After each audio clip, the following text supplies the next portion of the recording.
Aku cuman ini ya, cuman berandai-andai aja. Kalau Tuhan dia turun lagi jadi makhluk, itu dia merendahkan diri, Kak. Sedangkan Tuhan itu maha Kalau di dalam segala. Quran dikatakan Allahmu itu nanti kiamat turun dalam awan-awan, itu gimana? Aku belum tahu itu, Kak. Aku belum. Kalau Nabi Isa nanti bangkit di akhir zaman, itu bukan Nabi Muhammad tapi Nabi Isa yang kami hormatin ini akan bangkit. Bangkit bukan berarti mati, Kak. Bukan berarti tidur, tapi Tadi jawabanmu Isa itu nanti yang akan datang ya kan? Betul? betul. Tapi Quranmu juga mengatakan yang datang nanti Allah. Apakah Isa adalah Allah? Bukan. Iya, yang kabur. Ternyata Isa adalah Allah. Nabi Muhammad bisa mencontek kitab Bible Anda, sedangkan kitab Bible Anda tidak sejaman dengan kitab kami. Nabi Muhammad SAW, coba jelaskan. Iya dong, dia kan nyontek. Justru karena nggak sejaman dia nyontek. Karena Alkitab kami udah ada dulu. Oke, di batu itu ada tulisan. Oke, ada. Jadi Ya berarti Nabi mau membaca tulisan. Keluar goblokmu. Ya memang batu, nggak apa-apa batu, tapi ada tulisan. Ada. Berarti dia baca duar. Kapan sih kalian itu kalau nggak bohong gitu, nggak duar? Cabe deh. Oke, selamat siang Kak Agatha. Selamat siang. Iya, kan Yesus itu apa ya? Sang Firman itu sendiri yang ke dunia, terus apa namanya? Mengambil kodrat manusia. Oh gitu. Jadi terus pada saat maksudnya rambutnya tumbuh, ininya tumbuh, itu yang menumbuhkan siapa? Dari makanan berarti, bukan dari Tuhan ya? Ya, manusia itu hidup karena ada roh, ada pikirannya, dan makanan yang dia asup ke dalam badannya, yaitu membantu pertumbuhan. Gini aja ya, kalau aku berpikiran kayak gini, seandainya Tuhan berfirman sendiri, terus dia mengambil raganya manusia gitu kan maksudnya? Dia nggak mengambil raga manusia. Dia Roh Kudus itu kan membentuk kemanusiaan dalam janinnya Maria. Nah, gitu. ketika perawan Maria itu hamil, nah itu kemanusiaan yang dibentuk oleh Roh Kudus itulah yang ditambahkan dalam kodratnya Sang Firman. Terus aku logikanya kan berpikir kayak gini Kak, seandainya, bukan berandai-andai ya, waktu itu kan nggak ada itu kayak silsilah gen apa segala macam, itu berarti gennya si Maria itu ada ya, darahnya itu mengalir ke Tuhan Yesus ini ya, apa gimana? Iya dong, mengalir dalam kemanusiaannya. Kan dia menjadi sama seperti Ibrani 2:14. Karena anak-anak itu dari darah dan daging, ini pertanyaanmu ya. Jawabannya ada di ayatnya pun ada. Karena anak-anak itu dari darah dan daging, sehingga ia juga menjadi sama dengan mereka. Oh gitu. Ya, jadi kalau anak-anak itu dari darah dan daging, dia juga mendapatkan bagian yang sama dalam keadaan mereka. Bahkan pertanyaanmu ini udah disiapkan Tuhan Yesus jawabannya. Pernah nggak ini Tuhan Yesus ini, menurut Mbak ini, pas pada saat sebelum disalib itu ngomong, aku mau pergi ke surga, jadi seperti umatnya ini yakin bahwa sekarang ada di surga apa di mana kayak gitu si Tuhan Yesus ini gitu. Yakin ya Mbak ya? Yesus itu berkata, aku turun dari sorga, aku dari atas, kamu dari bawah. Aku pun bahkan ketika dia sebelum melakukan itu terangkat ke sorga, dia itu bahkan disaksikan murid-muridnya terangkat ke sorga. Jadi sebelum ada pengakuannya pun ya, dia bahkan sudah membuktikannya gitu. Ya, ada nggak ini penjelasan bahwa tentara Roma yang membantu menyalibkan Yesus ini kan disalib tuh, terus yang menyalibkan kan manusia biasa, bahkan mungkin orang jahat kayak gitu, itu kira-kira masuk surga apa neraka? Ada nggak ini keterangan di Injil gitu Kak? Ada. Yesus berkata, ya ini kalau kamu nanya kan yang menyalibkan ini orang Romawi pun ada ya, di dalam Mazmur 22 ya. Orang-orang yang di luar dari bangsa Israel itu disebutnya anjing. Ya. Oh, gitu. Makanya di dalam Mazmur 22 dikatakan anjing-anjing mengerumuni aku. Mereka membuang-buang undi atas jubahku, mereka menusuk kaki dan tanganku. Ini peristiwa di penyaliban itu. Ini yang menubuatkannya adalah Nabi Daud. Bahkan Nabi Daud sudah menubuatkan Yesus itu nanti seperti demikian. Nabi Daud yang jaraknya berapa ribu tahun dari Yesus atau berapa ratus tahun dari Yesus gitu. Lalu tentang orang-orang yang menyalibkan ini, Yesus ini berkata, Bapa, ampunilah mereka. Bahkan Yesus ini mengampuninya. Sebab mereka tidak tahu apa yang mereka lakukan. Kalau mereka menjadi percaya kepada Yesus, mereka diampuni. Kalau yang tidak menjadi percaya, ya tidak. Mereka akan hidup dalam dosa mereka. Oke. Ini ya Kak ya, kan memang Isa sama Yesus itu kan berbeda. Kalau saya kan Muslim, kalau di Isa itu ada ini sedikit aja, di surat Sof itu saya kan masih belajar juga. Di surat Sof itu ada mengatakan bahwa si Isa ini putra Maria. Kalau ini kan beda ya, Maryam sama Yesus sama Maria ini kan berbeda. Nggak tahu ini kok bisa agak mirip. Terus yang saya tanyain ini pada saat umur 33 tahun itu firman ini, si Yesus yang pas pada saat jadi manusia ini nggak ngomong sama ibunya, Bu, aku mau ke surga dulu apa gimana? Apa ada interaksi nggak Kak? Apa tiba-tiba aja kayak gitu? Ada. Yesus ketika disalib dia mengatakan, Ibu, inilah anakmu. Dan murid-muridnya itu ditunjuk kepada murid-muridnya, dan murid-muridnya juga dikatakan oleh Yesus, inilah ibumu. Jadi Yesus itu menitipkan Bunda Maria ini kepada murid-muridnya. Ada itu di dalam 4 Injil sinoptik gitu. Oh, ada. Jadi tangisan seorang ibu ada ya, kan anaknya ya naluri kemanusiaan gitu, nangis gitu ya. Ya ampun anakku ya Tuhan, kayak gitu ada ya adegan-adegan seperti itu. Sekarang ini yang saya jadi pertanyaan gini loh Bang Yaka. Gimana? Ketika Isa diserupakan kan ya, Isa diserupakan. Ini Maryam ibunya Isa ini tahu nggak dia diserupakan atau dia masih nyari sampai sekarang?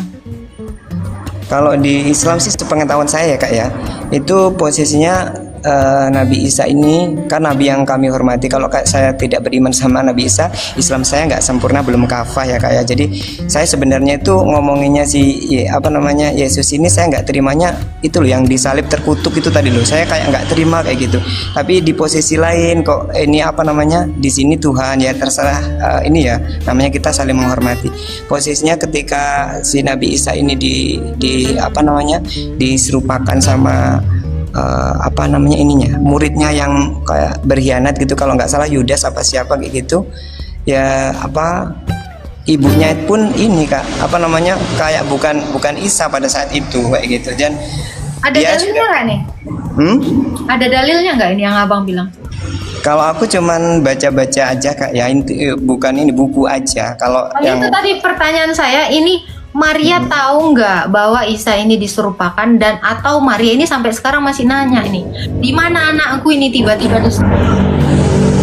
Maryam ini tahu nggak bahwa Isa ini diserupakan dengan muridnya gitu, atau dia masih nyari sampai sekarang Maryam ini? Kalau detailnya sih ini pengetahuan saya kayak belum ke arah situ aku belajarnya. Jadi tapi aku mikir pengetahuan saya yang kurang aja ini mungkin ketika sahabatnya muridnya Yesus atau muridnya Isa ini ketika ada yang nggak ada, apa kebetulan pas disalib itu ya Yudas itu apa gimana, aku juga ngerti kan, si posisi Yudas juga nggak ada juga, terus si Isanya juga nggak ada gitu, terus kan itu yang disalib Yudas 3 nggak kan. ada, Yudas nggak ada di Quran. Tapi kalau Anda mau nanya Yudas dengan Yesus, Yudas itu sudah terlebih dahulu bunuh diri, Yesus disalib. Jadi kalau dikatakan Yudas menggantikannya, Yudas sudah gantung diri dulu. Di dalam Kisah Para Rasul ada. Bahwa Yudas itu sudah mati sebelum penyaliban. Bisakah orang mati menggantikan, menyerupai orang yang masih hidup yang mau disalibkan? Ya enggak. Makanya dibilang bahwa ini kalau mau menarasikan diserupakan itu Yudas, ya berarti dia orang yang tidak tahu apa-apa. Oke, jadi posisinya gini, aku ini aja ya kayak ini pengetahuan yang ala-ala aja. Nanti kalau ada saudara Muslim atau saudara Kristen yang nggak ini sama saya ya, nggak seide ya, terserah. Ini pengetahuan saya kan, saya masih belajar tuh. Gini ya, kalau firman itu di Kristen itu kan dia langsung datang sendiri Yesus itu sendiri atau Allah itu sendiri datang. Tapi kalau di Muslim itu kan melalui malaikat Jibril. Kalau di apa namanya di Kristen ini nanti hadirnya Injil atau apa namanya ini Bible ini itu melalui Rasul Paulus itu ya Pak, ya kayak apa bener nggak sih kayak gitu? Salah. Besar dari bumi inilah udah positif gitu. Jadi kalau menurut ini ya apa keilmuan saya itu gini Kak. Kalau Tuhan aku cuman ini ya, cuman berandai-andai aja. Kalau Tuhan dia turun lagi jadi makhluk itu dia merendahkan diri Kak. Sedangkan Tuhan itu maha Kalau di dalam segala. Quran dikatakan Allahmu itu nanti kiamat turun dalam awan-awan, itu gimana? Aku belum tahu itu Kak. Aku belum baca ke arah Di situ. Quranmu ya. Cuman dikatakan ya.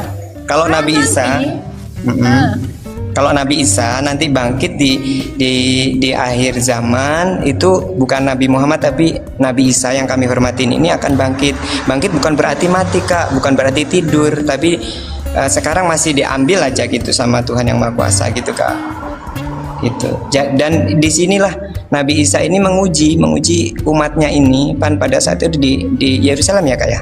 Itu ini apa namanya masih menyembah Tuhan yang Esa ini apa menyekutukannya gitu loh Kak. Ini tadi nih Al-Baqarah 2 ayat 210. Ini gimana? Allahmu itu akan turun dan mereka menanti-nantikan Allah dalam naungan awan-awan. Ini gimana nih maksudnya? Aku belum baca ya Kak ya. Aku nggak ada data di sini. Terus terang aja.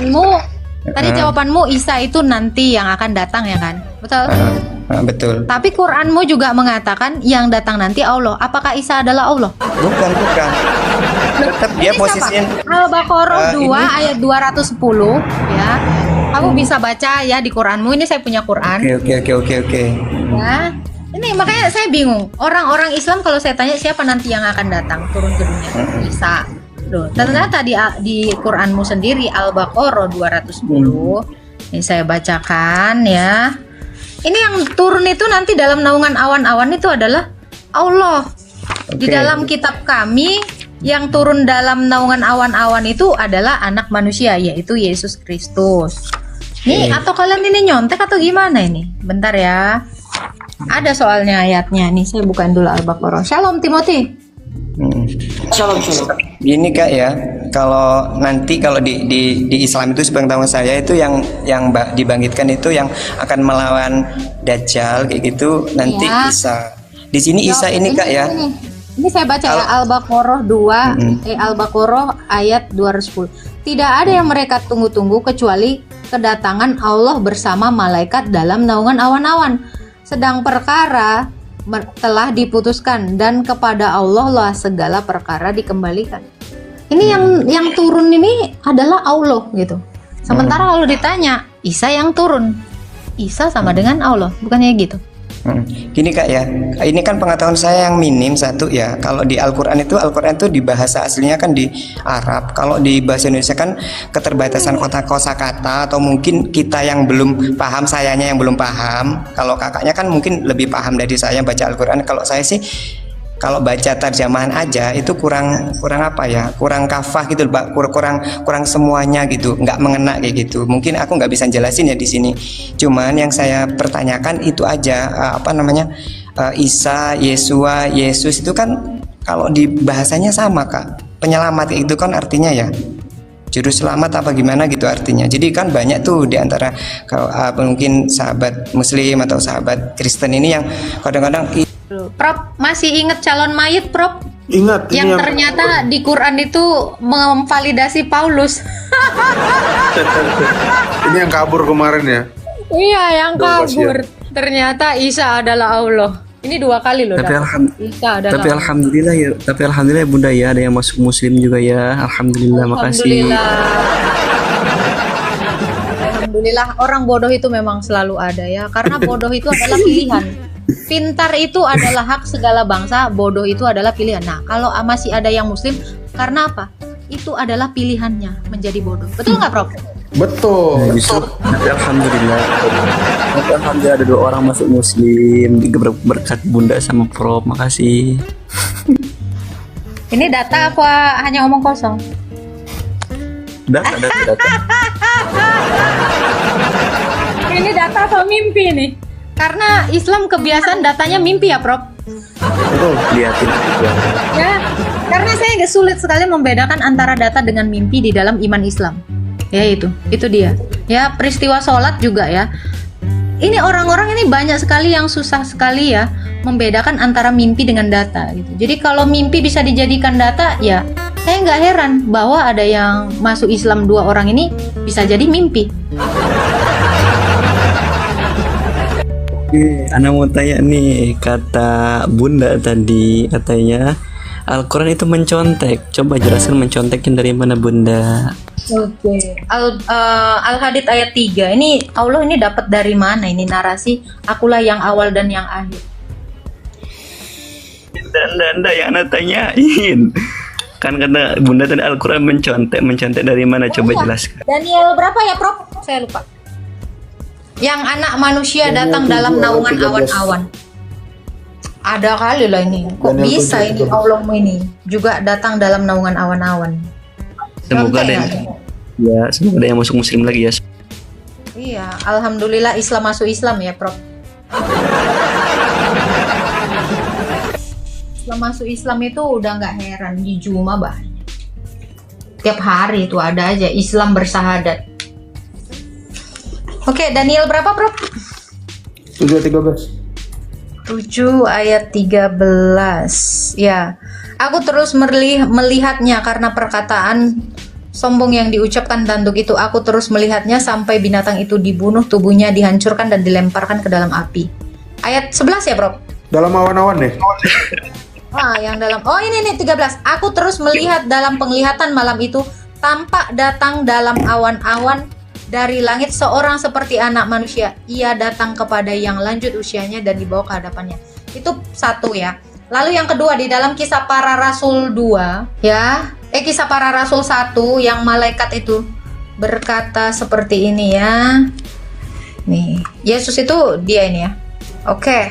Ya, sesudah ia mengatakannya, terangkatlah ia disaksikan oleh mereka dan awan-awan menutupinya dari pandangannya ketika mereka sedang menatap ke langit waktu ia naik. Yesus naik ya. Dia awan-awan menutupinya ya. Tiba-tiba berdirilah 2 orang yang berpakaian putih dengan dekat mereka dan berkata, "Hai orang Galilea, mengapakah kamu melihat ke langit? Yesus ini yang terangkat ke surga ini meninggalkan kamu akan datang kembali dengan cara yang sama seperti kamu lihat dia naik." Berarti kalau Yesus itu naik di dalam awan-awan, nanti turun pun dia datang dalam naungan awan-awan. Nah ini kok bisa ada 2 ayat ini di Quran kau? Oke, awan-awan. Oke, anak-anak jawab boleh? Boleh ya, Bunda ya. Silakan Ana tanyakan. Oke, oke, anak jawab dulu nih. Bagaimana Nabi Muhammad bisa mencontek kitab Bible Anda, sedangkan kitab Bible Anda tidak sejaman dengan kitab kami? Nabi Muhammad SAW, coba jelaskan. Iya dong, dia kan nyontek. Justru karena nggak sejaman dia nyontek. Karena Alkitab kami udah ada dulu. Oke, ada dulu. Kisah Waraqah bin Nawfal. Gini ya. Berarti kisah Waraqah bin Nawfal itu adalah hal. Muhammad itu udah baca Alkitab. Timothy, lu inget nggak yang si Muhammad itu nyuruh ngelarang si Umar, kok jangan baca Taurat? Iya, itu ada hadisnya. Bahkan dalam kisah soal Nabi ya, dia menolak, dia mengkritik ketika Umar membacakan Taurat. Anak perlu jelas ya, Bunda ya. Muhammad mengkritik Umar baca Taurat. Berarti ada buku di sekitar mereka. Ada buku berarti. Nggak bukan ini, Prof. Ya kan? Oke, ada kitab, ada buku.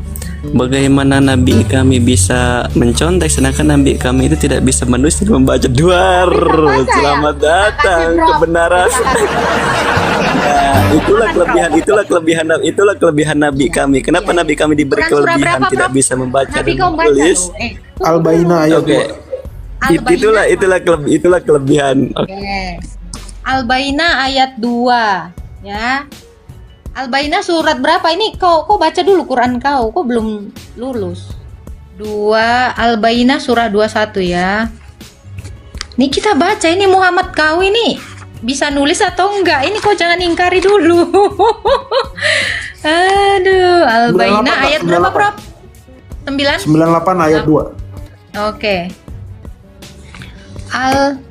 Al-Bayyinah. Sebentar. Oh, Anbiya malahan. Al-Bayyinah surah berapa ya? Ini 98. Iya, 98. Siap. 598. Ini kasihan ya orang Islam belum baca Kasihan lulus. emang pengikutnya kaum buta huruf ini. Dek. Belajar baca itu 2 bulan 3 bulan bisa loh. Nabi Muhammad masa sampai 63 tahun nggak belajar baca. Nah, justru itulah kelebihan Nabi kami. Karena apa? Nggak bisa baca kok kelebihan itu gimana? Itu kekurangan itu, Nah, Pak. jadi di zaman yang akan datang bakal ada pertanyaan-pertanyaan seperti ini. Makanya kenapa kekurangan, zaman sekarang bukan itu kelebihan. banyak maka zaman sekarang itu banyak orang-orang itu berasumsi bahwa Nabi Muhammad itu mencontek. Sedangkan bagaimana mau mencontek Nabi Muhammad SAW aja tidak bisa membaca, tidak bisa menulis. Duar, selamat datang. Kayak Nabi Muhammad pernah menulis kepada Heraklitus ya. Makasih Bunda. Ayo lanjut lagi Ayat Bunda, dua, lanjut lagi. Ayat dua. Duar, Dengerin selamat ya. datang kebenaran. Seorang rasul, dengerin kalau main, dengerin. Ya kak, di-mute dulu ya. Ya. Ya, ini ayat 2 ya.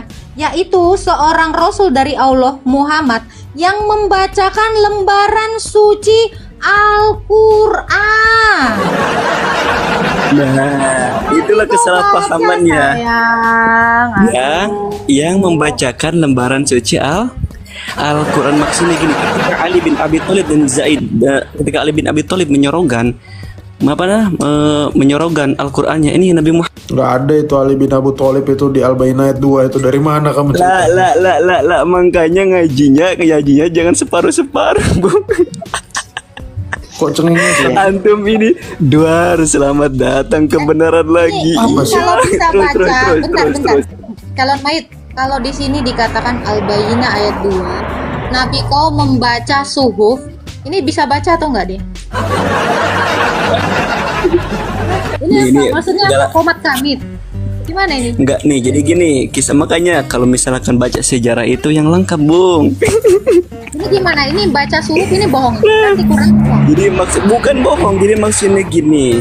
Kan Nabi Muhammad itu wahyu itu menurunkan firman Allah itu kepada Nabi Muhammad itu lewat wahyu. Jadi ketika menulis Al-Qur'an itu oleh Ali bin Abi Thalib, yang menulis emang Zaid bin Tasbit. Oke, itu di zaman Abu Bakar kalau tidak salah tuh. Jadi kenapa Ali itu Zaman Abu takut Bakar baca apa? Al-Qur'annya Abu salah? Bakar Karena itu apa? zamannya Takutnya Muhammad sudah mati. kayak Injil. Takutnya kayak Injil. Injil itu banyak yang dimanipulatif. Saya tanya, suhuf ini apa? Kamu itu banyak ngomong nggak kena.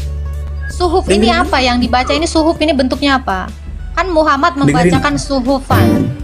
Ini apa? Suhuf ini apa? Nah, kata Bentuknya ibu seperti apa? tadi. Oke, suhuf. Bentuk suhuf itu bukan berbentuk seperti lembaran, Bun. Lalu apa? Bentuk apa? Suhuf. Nah, jadi Ali bin Abi Thalib itu dulu menulis itu di batu.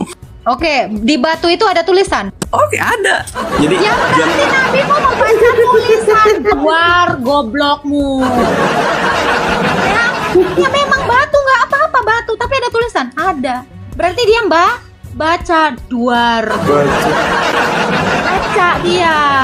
Jadi nggak menutup kemungkinan yang dilarang Muhammad membaca Taurat itu. Jangan-jangan dia baca juga. Hihihi, cengengesan kok kayak orang tua. Nggak jelas. Itu jelas-jelas tuh lembaran, malah dia bilang lagi di batu. Ya nggak apa-apa, Lembaran batu batu. pun ada tulisannya kok. Nggak apa-apa, kita ikutin. Jadi gimana? Udah ngakuin Paulus sekarang, Duar? Udah ngakuin kan? Kemarin udah ngakuin Paulus, sekarang udah ngakuin bahwa nabinya itu membaca batu yang ada tulisannya. Yang ditulis siapa tadi, Prof, katanya? Ali bin Umar. Abu Thalib katanya. Oh, Ali.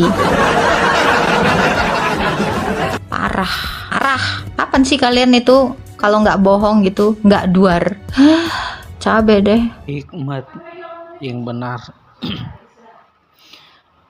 Sungguh pun demikian kami memberitakan hikmat di kalangan mereka yang telah matang, yaitu hikmat yang bukan dari dunia ini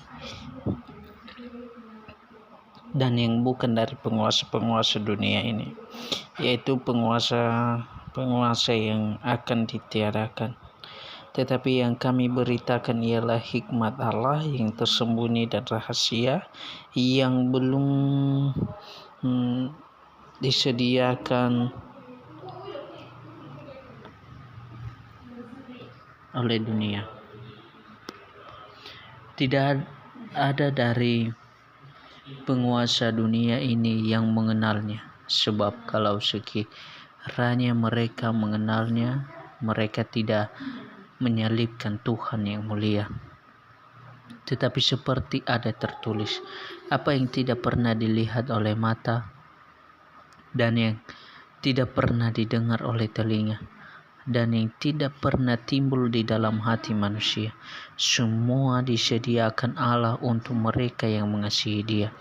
Karena kepada kita Allah telah menyatakannya oleh Roh, sebab Roh menyelidiki segala sesuatu, bahkan hal-hal yang tersembunyi dalam diri Allah. Siapa gerangan di antara manusia yang tahu? Siapa yang terdapat di dalam diri manusia selain roh manusia sendiri yang ada di dalam dia? Demikian pula tidak ada yang tahu apa yang terdapat di dalam diri Allah selain roh Allah. Kita tahu menerima roh dunia, tetapi roh yang berasal dari Allah, supaya kita tahu apa yang dikaruniakan Allah kepada kita. Dan karena kami menafsirkan hal-hal rohani kepada mereka yang mempunyai roh, kami berkata-kata tentang karunia-karunia Allah dengan perkataan yang bukan diajarkan kepada kami oleh hikmat manusia, tetapi oleh roh. Tetapi manusia duniawi tidak menerima apa yang berasal dari roh Allah, karena hal itu baginya adalah suatu kebodohan dan ia tidak dapat memahaminya, sebab hal itu hanya dapat dinilai secara rohani. Tetapi manusia rohani menilai segala sesuatu, tetapi ia sendiri tidak dinilai oleh orang lain. Sebab siapakah yang mengetahui pikiran Tuhan sehingga ia dapat menasihati dia? Tetapi kami memiliki pikiran Kristus. Dan aku, saudara-saudara, pada waktu itu tidak dapat berbicara dengan kamu seperti dengan manusia rohani, tetapi hanya dengan manusia duniawi yang belum dewasa dalam Kristus. Susulah yang kuberikan kepadamu, bukanlah makanan keras, sebab kamu belum dapat menerima, dan sekarang pun kamu belum dapat menerimanya, karena kamu masih manusia duniawi. Sebab jika di antara kamu ada iri hati dan perselisihan, bukanlah hal itu menunjukkan bahwa kamu manusia duniawi dan bahwa kamu hidup secara manusiawi. Karena jika seorang berkata, aku dari golongan Paulus, dan yang lain berkata, aku dari golongan Apolos, bukankah hal itu menunjukkan bahwa kamu manusia duniawi yang bukan rohani? Jadi, apakah Paulus pelayan-pelayan Tuhan yang olehnya kamu menjadi percaya, masing-masing menurut jalan yang diberikan Tuhan kepadanya? Aku menanam, Apolos menyiram, tetapi Allah yang beri pertumbuhan. Karena itu yang penting bukanlah yang menanam atau yang menyiram, melainkan Allah yang memberi pertumbuhan.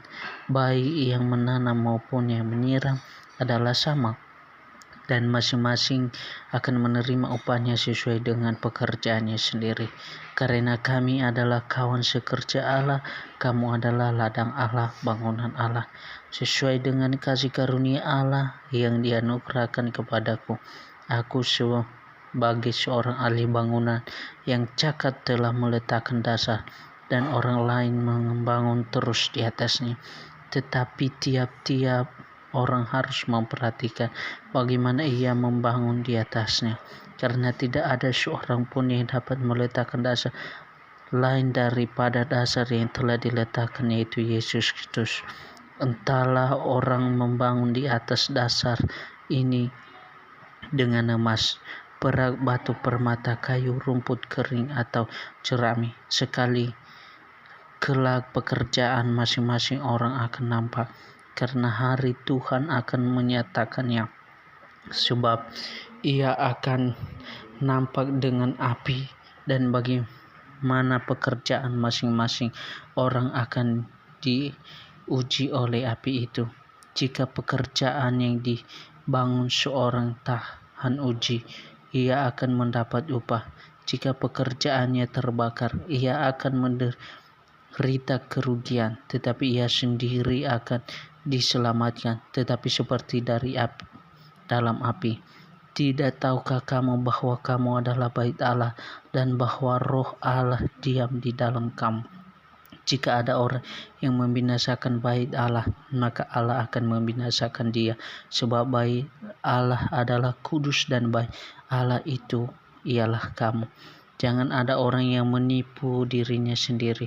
Jika ada di antara kamu yang menyangka dirinya berhikmat menurut dunia ini, biarlah ia menjadi bodoh supaya ia berhikmat, karena hikmah dunia ini adalah kebodohan bagi Allah. Sebab ada tertulis, ia yang menangkap orang berhikmat dalam kecerdikannya. Dan di tempat lain, Tuhan mengetahui rancang-rancang orang berhikmat. Sesungguhnya semuanya sia-sia belaka. Karena itu jangan ada orang yang memegahkan diri atas manusia, sebab segala sesuatu adalah milikmu, baik Paulus, Apolos maupun Kefas, baik dunia hidup maupun mati, baik waktu sekarang maupun waktu yang akan datang. Semuanya kamu punya, tetapi kamu adalah milik Kristus, dan Kristus adalah milik Allah. Demikianlah hendak orang-orang memandang kami sebagai hamba-hamba Kristus, yang kepadanya dipercayakan rahasia Allah, yang akhirnya dituntun dari pelayan-pelayan yang demikian ialah bahwa mereka ternyata dapat dipercayai. Bagiku sedikit sekali artinya, entahkah aku dihakimi oleh kamu atau oleh suatu pengadilan manusia.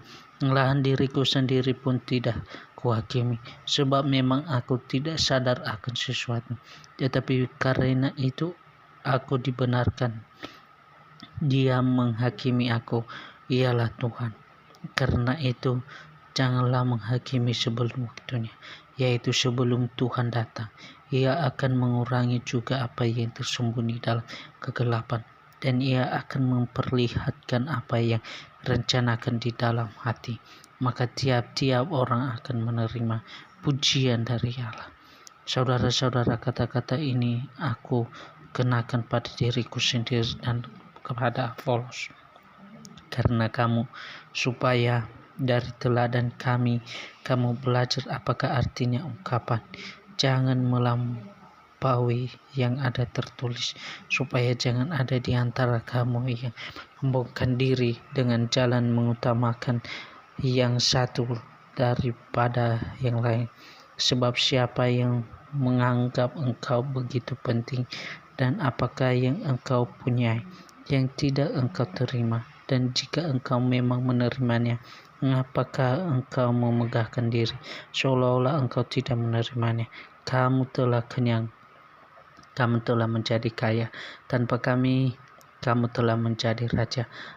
Alangkah baiknya kalau benar demikian, bahwa kamu telah menjadi raja, sehingga kami pun turut menjadi raja dengan kamu.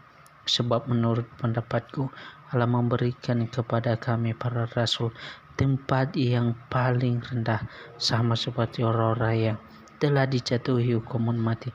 Sebab kami telah menjadi tontonan bagi dunia, bagi malaikat-malaikat, dan bagi manusia. Kami bodoh oleh karena Kristus, tetapi kamu arif dalam Kristus. Kamu lemah, tetapi kamu kuat. Kamu mulia, tetapi kami hina. Sampai pada saat ini kami lapar, harus telanjang, dipukul, dan hidup mengembara. Kami melakukan pekerjaan tangan yang berat. Kalau kami dimaki, kami memberkati. Kalau kami dianiaya, kami sabar. Kalau kami difitnah, kami tetap menjawab dengan ramah. Kami telah menjadi sama dengan sampah dunia, sama dengan kotoran dari segala sesuatu sampai pada saat ini.